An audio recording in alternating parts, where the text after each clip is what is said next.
Welcome! This is a podcast generated by Google's NotebookLM. You may learn something, but this is for entertainment purposes only. This is generated by AI. There may be inaccuracies, but this is the internet after all. Any views expressed do not necessarily represent the opinions of Google or the creators of Deep Dive. Enjoy!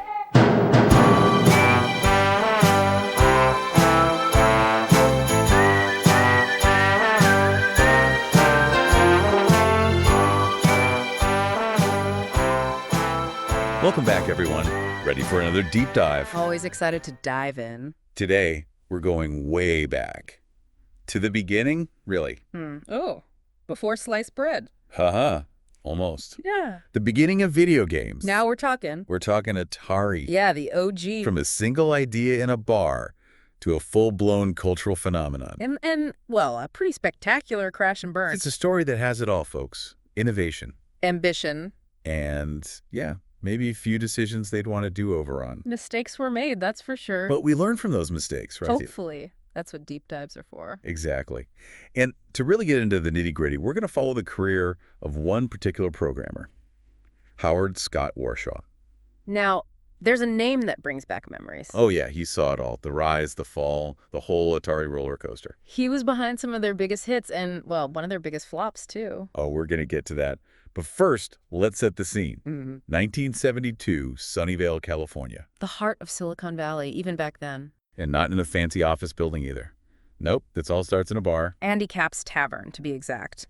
Not exactly where you'd expect a tech revolution to be born. But hey, that was the spirit back then. Anything was possible. And the guy with the idea, Nolan Bushnell, the founder of Atari. Visionary guy. He saw the potential of video games way before most people. He teamed up with a young engineer, Al Alcorn, and gave him a challenge. Make a simple, fun electronic game. And thus, Pong was born. 2 paddles, a bouncing ball, and suddenly the world was hooked. I mean, think about it. Pong is so popular, it caused a coin shortage. No kidding. Arcades were overflowing with people wanting to play. It was a social thing, too, you know? Gathering with friends, bragging about high scores. It created a whole culture around video games, and Atari was at the center of it all. But it wasn't all smooth sailing, was it? Oh, no. Those early days were wild. Competition was fierce. Lawsuits were flying left and right. And the pressure to keep innovating. Intense. They had to deal with copycats, Pong clones popping up everywhere. And then there was Magnavox claiming Atari infringed on their patents. Yeah, those legal battles really shaped the industry. Defined the whole idea of intellectual property. High-stakes stuff. But Atari, they were scrappy, they fought back, and kept releasing hit after hit. Like Tank, another arcade classic. And there's a fun story behind that one. They actually created a fake company, Key Games, to get around some distribution limits. Talk about thinking outside the box. They were determined to stay ahead of the curve. But Bushnell, he was already looking beyond arcades. He had a bigger vision, bringing video games into homes. Now remember, back then, most consoles were dedicated to a single game. You bought a Pong console, you played Pong. And that's it. But Bushnell, he wanted something more. He envisioned a console that could play a variety of games, a flexible system with interchangeable cartridges. Talk about revolutionary. But could they pull it off? Well, that's where a tiny but mighty invention comes into play, the microprocessor. The MOS technology, 6502. To be precise, the heart of the Atari VCS, which later became the Atari 2600. And countless other computers and consoles used that chip too. It was a game changer, literally. Gave them the power to make a truly programmable console. But they didn't abandon arcades, oh no. They kept pushing the boundaries there too. And this is where another legend enters the story. Steve Wozniak. Was the future co-founder of Apple. Back then, he was just a young engineer with a love for games and a knack for hacking hardware. He was working at Atari at the time. And Steve Jobs, that's Steve Jobs, gave him a challenge. Design a single-player version of Pong and use as few chips as possible. Wozniak, being a genius, not only did it, but he did it in 4 days. And the result? Breakout. Another iconic arcade game that cemented Atari's position as the leader. It's amazing to think that both Jobs and Wozniak, these future tech giants, were both part of the Atari story. It just shows you the kind of energy and creativity that was buzzing around Silicon Valley back then. Everyone was pushing the limits, sharing ideas, and yeah, probably playing a lot of video games in between. But back to the home console revolution. The year is 1977, and the Atari VCS, later renamed the 2600, hits the market. And boom, it explodes in popularity.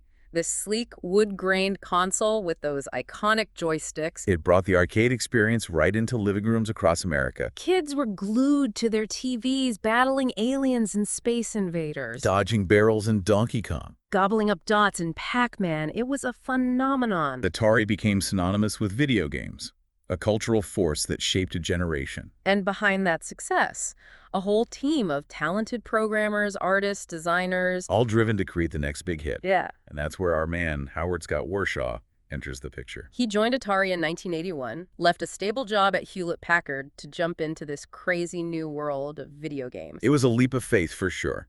But Warshaw, he was drawn to the energy, the freedom, the chance to create something truly new. And boy, did he create. One of his first games, Yar's Revenge, became a massive hit. It was unlike anything else on the 2600. Trying to destroy the shield of this menacing enemy, the Kotile. It was abstract, challenging, and oh, so addictive. You had to use strategy, timing, even a bit of luck to take down the Kotile. It really pushed the limits of what the 2600 could do. And it sold over 1 million copies. Warshaw was a star at Atari. He was a true innovator, not afraid to take risks, to try new things. But his next project, well, that's where things get really interesting. And someone that would test his skills. And maybe even seal Atari's fate. We're talking, of course, about the video game adaptation of E.T. the Extra-Terrestrial. Now, this was a big gamble for Atari. They paid millions for the licensing rights. And Spielberg himself requested Warshaw for the job. He was impressed with Warshaw's work on Raiders of the Lost Ark, another movie tie-in game. But Warshaw, he took on the E.T. challenge. He believed he could capture the magic of the film,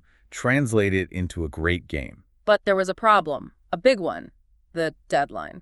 Atari wanted the game out for the 1982 holiday season. Which gave Warshaw, you guessed it, 5 weeks to do the whole thing. 5 weeks to design, code, test a whole game. Unheard of. But Warshaw, fueled by pizza and the weight of Atari's expectations, he dove in headfirst. He worked around the clock, drawing inspiration from the film, coming up with game mechanics. Even consulted with Spielberg himself. Trying to capture the essence of E.T., the themes of friendship, wonder. But time, it was just not on their side. The game, it was rushed. Glitchy. And, well, let's just say it didn't quite live up to the hype. It was a flop, a big one.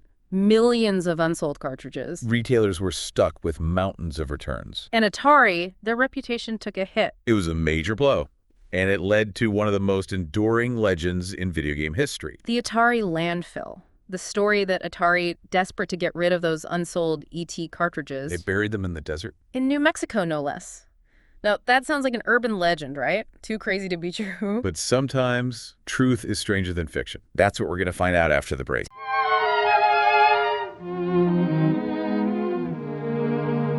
For the greatest in AI-generated music, visit our sister channel, Pecan Tree Records on YouTube. They've got it all, from pop to space disco and industrial metal. Be there or be square.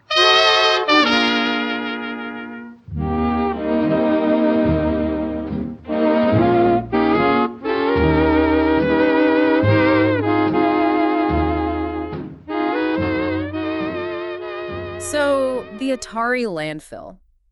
For years, it was just a rumor. A gaming myth, whispered among those in the know. Cautionary tale. About the dangers of hype. Overproduction. And maybe, just maybe, some bad game design. Millions of cartridges buried in the desert. It seemed too wild to be true. Like something out of a movie. But in 2014, the truth came out. A documentary crew got permission to excavate the landfill. The one in Alamogordo, New Mexico. And there, beneath the dirt and debris, They found them. Atari cartridges. Consoles. A whole graveyard of gaming history. It was a huge news story. People were fascinated. I mean, it confirmed this crazy legend. It made the video game crash of '83 feel real. Here's the evidence. Of this industry's boom and bust. It was a reminder, too, that markets can change. Fast. What's hot today can be trashed tomorrow. And Atari. They weren't prepared for that shift. Now, the ET game, it wasn't the sole cause of the crash. Right, there were other factors at play. The market was saturated. Too many consoles. Too many games. Everyone wanted a piece of the pie. Distributors over-ordered, And then canceled those orders when the demand dropped. leaving Atari with warehouses full of stuff they couldn't sell. They'd also been forcing retailers to buy bundles of games. Some good, some not so much. That worked when they were on top. But when the market turned, retailers were left holding the bag. And inside Atari, That freewheeling culture, the one that had fueled their creativity. it might have also led to some problems. Lack of oversight, maybe? Quality control wasn't what it should have been. The focus was on pumping out new games, Fast. which led to a drop in quality. Consumers got tired of the mediocre stuff. They lost faith in the Atari name. And then there were home computers, They were becoming more and more popular. more versatile. You could do more than just play games. Work, write, even program. The writing was on the wall for dedicated gaming consoles. And Atari, they were slow to adapt. So the crash of '83, It was a perfect storm. internal factors, External pressures. it all came crashing down on Atari. They never really recovered. Sold off in '84. But their legacy, that lived on. They changed the game, literally. Brought video games into the mainstream. Shaped a whole generation. Inspired countless developers. And what about Howard Scott Warshaw? The man behind Yar's Revenge. And yes, E.T. What happened to him after the crash? Well, his story's pretty amazing. He left Atari in '84. Disillusioned with the industry. He wanted new challenges. He became a documentary filmmaker. And later, a psychotherapist. Talk about a career change. From game designer to therapist.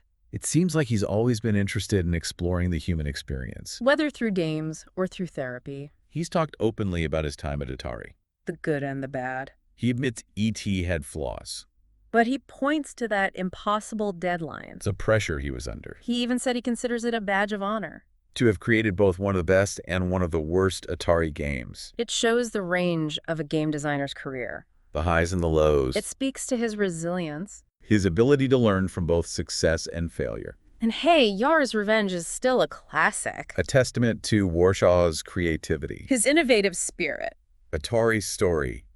It's a cautionary tale. But it's also a story of innovation Passion. and the power of games. They might not be the giant they once were. But their legacy is undeniable. They showed us that video games could be more than just games. They could be a cultural phenomenon. A shared experience. Something that brings people together. And sparks imaginations. Those early games with their simple Yeah. graphics, And catchy music. they have a special place in our hearts. They were gateways to new worlds. Challenges to our skills. Shared experiences with friends and family. And who knows, maybe somewhere out there. In an attic. Or a basement. An old Atari console is waiting to be plugged in. Ready to transport us back to that golden age. Or maybe buried somewhere. Deep under the desert sand. There's another Atari landfill waiting to be discovered. Now that's a thought, isn't it?